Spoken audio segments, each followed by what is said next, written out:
Shalom saudara, berjumpa kembali dalam Bincang Teologia.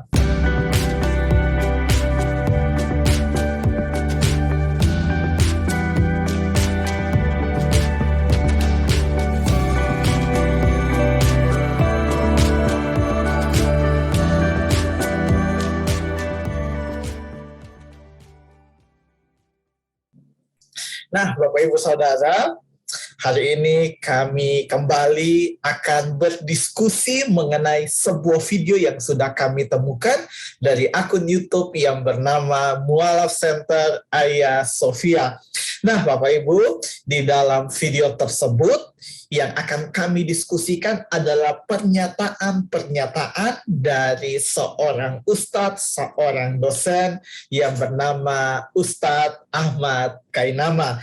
Dan pada hari ini saya akan berdiskusi bersama-sama dengan Gideon mengenai pernyataan-pernyataan dalam video tersebut. Halo bro.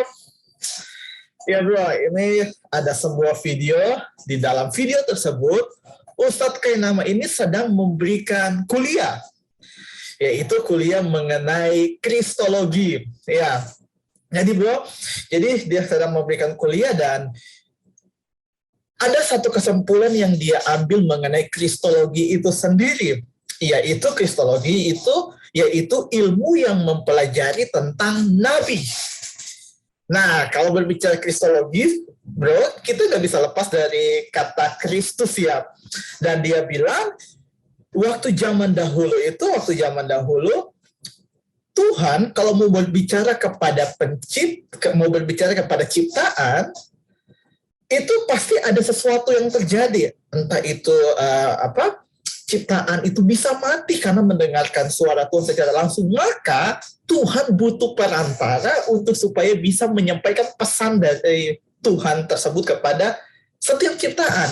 Dan dia bilang perantara itulah Kristus atau Nabi. Nah, yang saya mau tanyakan bro, apakah menurut Alkitab benar Kristus seperti itu? Atau seperti apa? Karena kalau dia berbicara Kristus adalah Nabi, berarti akan sampai kepada kesimpulan bahwa Yesus Kristus artinya Yesus adalah Nabi. Bagaimana bro? Ya, terima kasih bro. Ya, Yesus ini sebenarnya Yesus menggenapi segala peran ya. Dia sempurna dalam segala peran.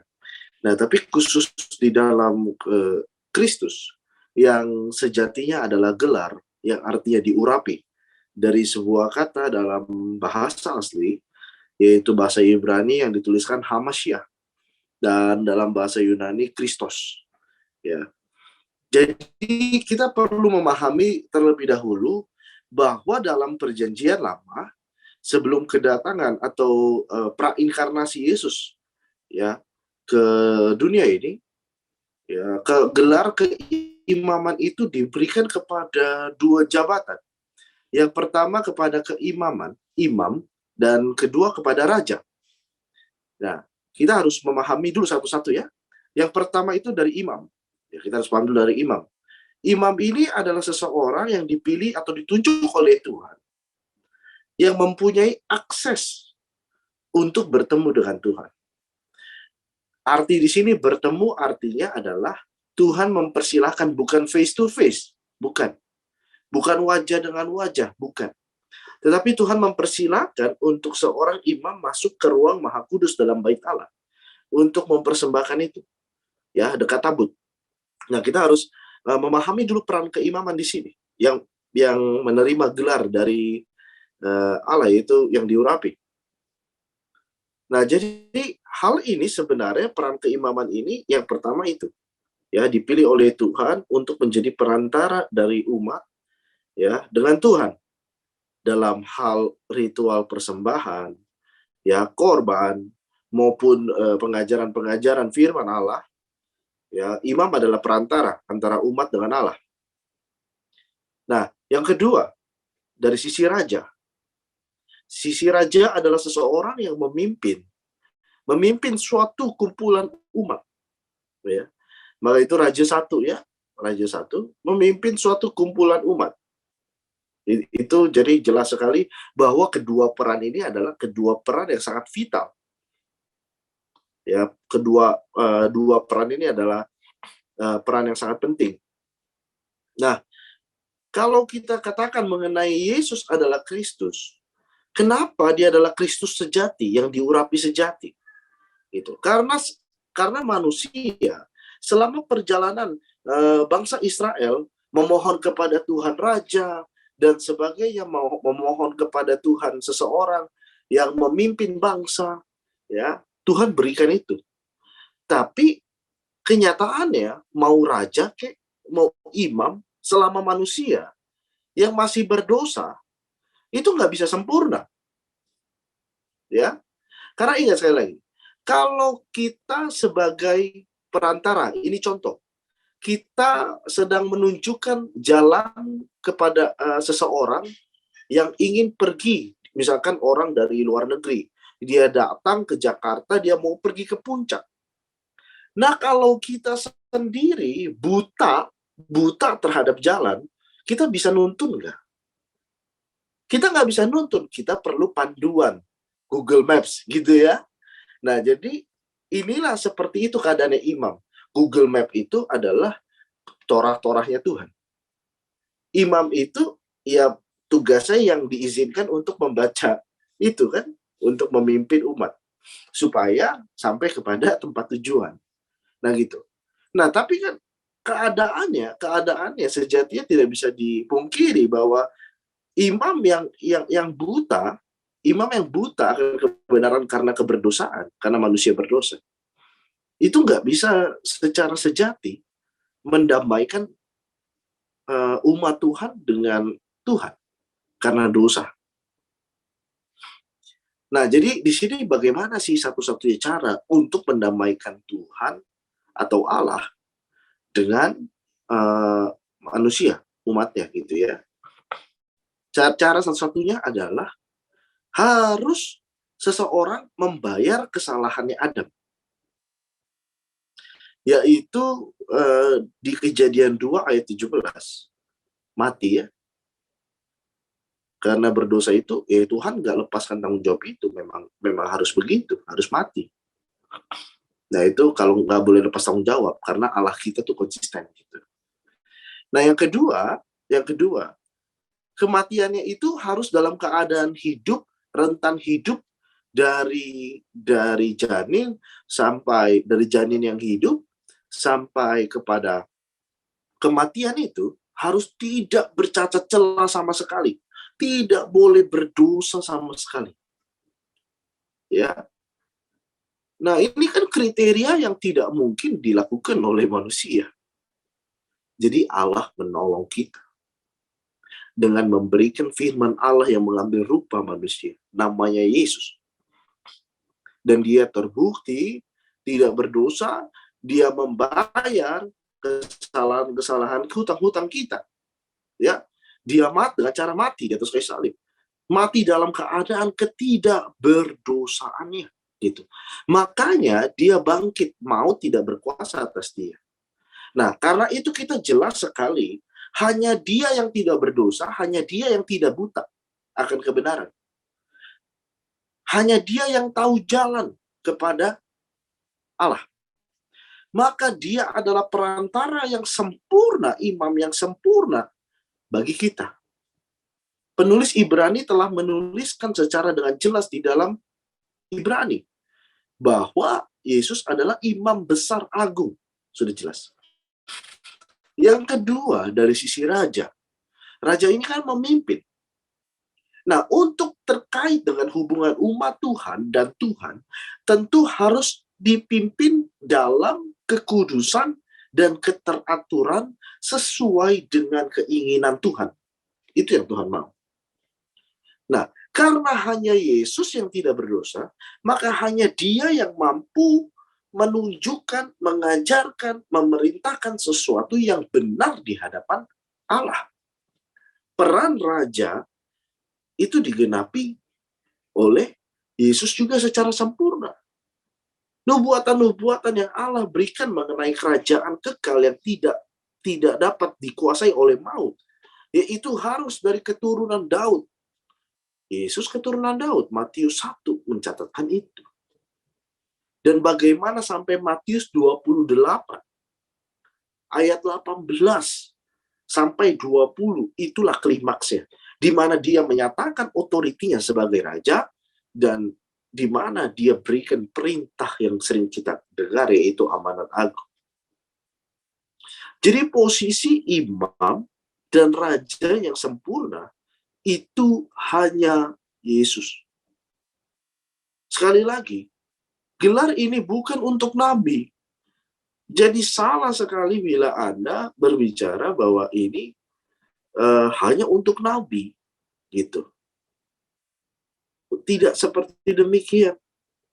Tidak seperti demikian. Ini harus dipahami.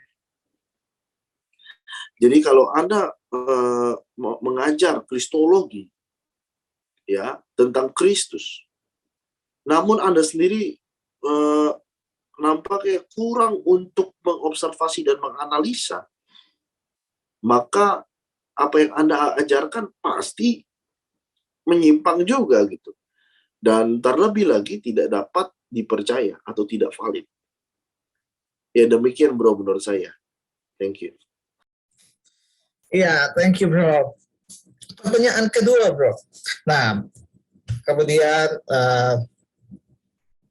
Ustadz Kainama terus menjelaskan dan dia menyatakan bahwa orang Kristen tidak boleh memprotes kata kristologi yang dipakai oleh mereka, karena ini bukan berbicara tentang Kristen, tetapi ini berbicara tentang Nabi. Tapi bro sudah bantai itu, dan dia bilang, karena kenapa nggak harus demikian, karena orang Kristen mengaku Yesus itu Tuhan, sedangkan mereka kan Yesus Nabi. Sehingga ada pernyataan yang Ustadz Kainama dijadikan bercandaan, yaitu dia menyatakan bahwa Kristen tuh ngaku bahwa Yesus itu Tuhan lah, anak Tuhan kah? Aduh, pokoknya ribet lah gitu, kata Ustadz Kainama. Nah, ini yang mau saya tanyakan, bro. Bagaimana ketika orang Kristen menyebut Yesus itu sebagai Tuhan dan anak Tuhan? Bagaimana, bro, menjelaskan kedua hal tersebut, bro? Iya, thank you bro. Yang pertama adalah kata Tuhan itu adalah penguasa. Nah, Tuhan itu tidak selalu merujuk kepada ilahi. Nah, kebanyakan kebudayaan kita berpikir bahwa Tuhan itu berarti adalah ilahi, gitu. Sebenarnya enggak. Dari budaya bahasa serumpun, itu kata Tuhan itu merujuk kepada arti kata penguasa. Bos gitulah ya, pemilik. Nah, jadi misalkan contoh kita adalah pemilik dari mobil kita. Yang nggak masalah kalau kita dikatakan sebagai Tuhan dari mobil kita. Jadi Tuhan nggak selalu merujuk kepada ilahi. Nah, kalau berbicara mengenai Tuhan di sini adalah ilahi, berarti maksudnya Allah adalah penguasa, Allah adalah Tuhan dari segala yang ada. Terus firman mengambil rupa, diperanakan sehingga dikatakan sebagai anak penguasa, anak Tuhan, gitu ya, yang dimaksudkan anak Allah. Ya tidak masalah menurut saya, karena Allah ini berbicara natur dan anak Allah berbicara pribadi. Bagaimana kita untuk mengerti hal itu? Untuk mengerti hal itu saya tanyakan kepada Anda. Coba Anda tidak boleh jawab kedua-duanya. Anda hanya boleh pilih salah satu. Ya. Ini pertanyaannya. Apakah Anda anak manusia atau Anda manusia? Harus pilih salah satu saja, tidak boleh pilih dua. Saya berharap Ustadz ini mendengarkan pertanyaan saya dan coba menjawab salah satu aja. Nah, jelas ini kita harus mengerti pemahamannya. Tuhanlah, anak Tuhan, iya, karena ketika kita berbicara penguasa dari segala sesuatu, itu kita berbicara natur. Tapi ketika kita berbicara son of a man, anak manusia, son of God, anak Tuhan, anak Allah, ya itu berbicara pribadi. Sama seperti saya tanya kepada Anda adalah anak manusia, itu kan berbicara pribadi, Anda. Tapi kalau saya bertanya, Anda manusia, berarti itu kan natur. Kita nggak bisa menghilangkan dua-dua itu. Dan kita harus memahami di situ. Ya demikian bro, menurut saya. Terima kasih. Iya, thank you bro. Hal ini saya tanyakan karena saya melihat di video tersebut Ustadz Kainama ini menjadikan itu bercandaan karena mungkin dia menganggap itu aneh. Tetapi kalau kita mendengarkan penjelasan bro bahwa itu bukan hal yang aneh, itu sesuatu yang bisa dijelaskan. Jadi terima kasih bro untuk hari ini sudah menjawab setiap pertanyaan. Sebelum kita menutup video hari ini, ada yang mau bro sampaikan untuk setiap orang yang mendengarkan video ini? Ya, pesan saya bahwa kita jangan terpengaruh dengan pertanyaan-pertanyaan seperti ini, karena beliau memberikan pengajaran gitu ya. Nah, memang di dunia luar banyak sekali pengajaran-pengajaran, apalagi juga yang berbicara mengenai pengajaran kristologi dan sebagainya. Tapi kita harus pahami bahwa tidak semua pengajaran ini tepat sasaran. Dan bahkan justru banyak yang menggunakan kata-kata kekristenan, istilah-istilah kekristenan, justru untuk kepentingan pribadi dan justru untuk menyimpangkan dari literasi Alkitab sesungguhnya. Nah, ini saya berharap kita semua berhati-hati di dalam keimanan kita. Dan saya berharap seperti apa yang Paulus katakan, supaya kita selalu bertumbuh, semakin dewasa di dalam pengenalan akan anak Allah, Yesus Kristus, ya, supaya kita tidak tergoncangkan oleh hasutan-hasutan seperti itu. Ya, pesan dari saya itu aja, bro. Thank you. Ya, thank you, bro.